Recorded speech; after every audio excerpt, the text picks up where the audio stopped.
The mountain rose out of the clouds, a silent island adrift on white sea billows, stained crimson and violet by the setting sun. Limbs shaking, weak from exertion, he dragged himself onto the rocky ledge. Jagged black walls surged up to the rugged peak looming over him. For 3 days he had climbed, driven by desperation, clinging to the bare rock face as desperately as he clung to his last shreds of hope. Now, without wings, he could go no higher. "Is anyone here?" His voice shuddered against the rock, lost in the whining wind. The mountain stood silent. "Please!" A flurry of wings beat against the wind, and he turned to see a great bird, cloaked in scarlet feathers, alight on a boulder at the edge of the shelf. Golden talons gripped the rock, and golden eyes peered out over a golden beak. He knelt in the creature's shadow, cast by the setting sun. "I come to make my plea to you, wings of the mountain." He fought to keep his shaking voice steady.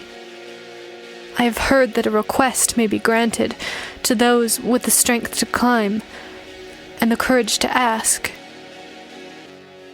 He awaited the bird's response, but it only turned its head to fix its golden gaze upon him, and around them the wind wept against the stones. "Please!" he cried, beating his fist against the passive mountain. The bird clicked its beak, and he fell silent. "Many come," it rasped, "seeking power, seeking riches. Peasants, beggars, kings, and lords of men come to make their pleas. Which are you?" "I have little gold and less power, but tell me your price, and whatever I have, I will give." The bird shook its crimson feathers, beating its wings and throwing its head to the sky. Its harsh, barking cry reverberated off the mountainside.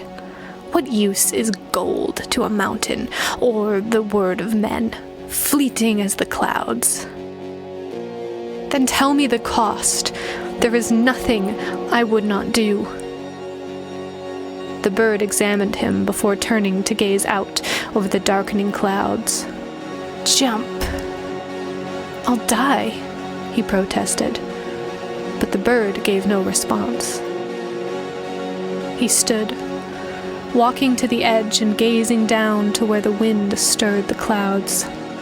Frustration overwhelmed him.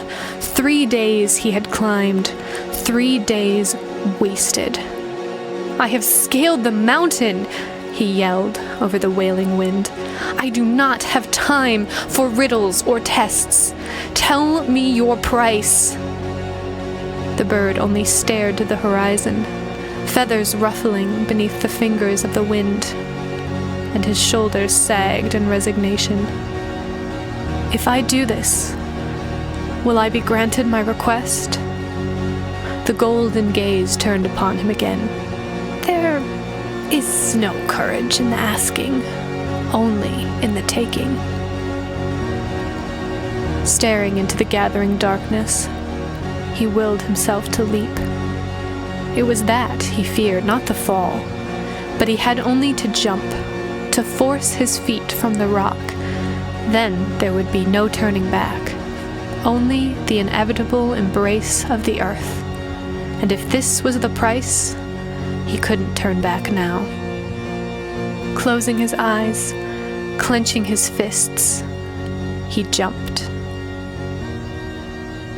Nothingness surrounded him, the wind whistling in his ears. He waited for the jarring end, but when it didn't come, he opened his eyes. He stood in the meadow at the foot of the mountain, the peak lost in the blanket of clouds. The breeze that stirred his hair was only the wind that rushed through the valley and past the tossing trees. His legs gave out, and he fell to his knees, all strength leaving him in his despair. He had failed. The mountain had refused his offering.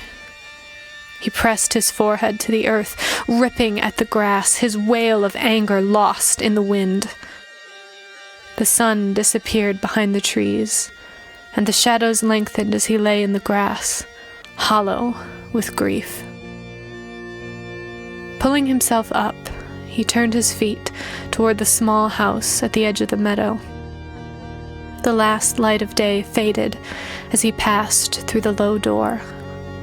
Inside, his wife sat in the shadow of the dying fire, her head bent, weeping, the cascade of her hair hiding the small bundle in her arms, and his heart crumbled within him. He knelt next to her. "I'm sorry," he choked, hands shaking. "I tried." When she lifted her face, he saw that she wept not from grief, but with joy, with relief after long suffering and the passing of a shadow after lingering in darkness.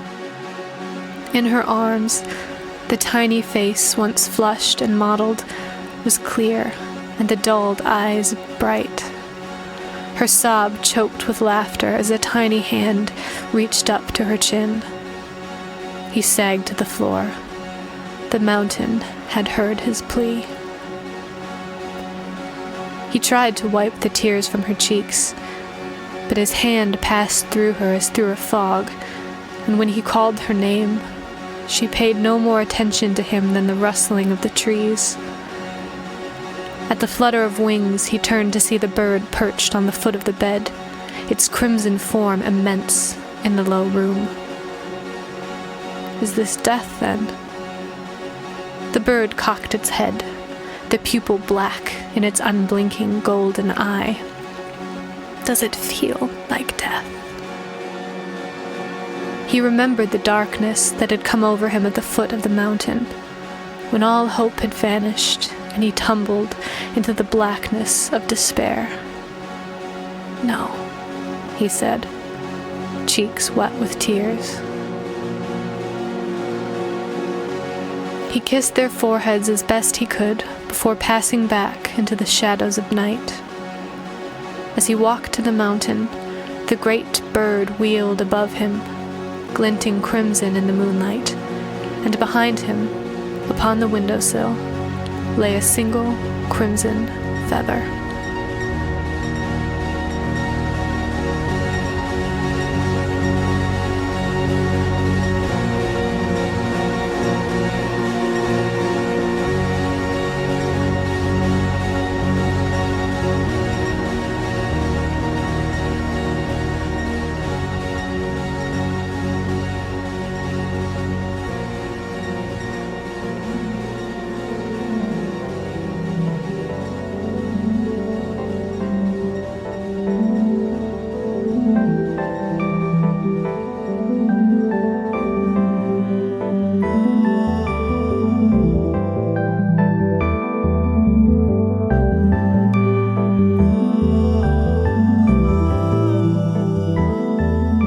Today's episode of Tiny Tales was written and narrated by R.E. Rule. Music and production by Frank Nawrot. Thanks for listening.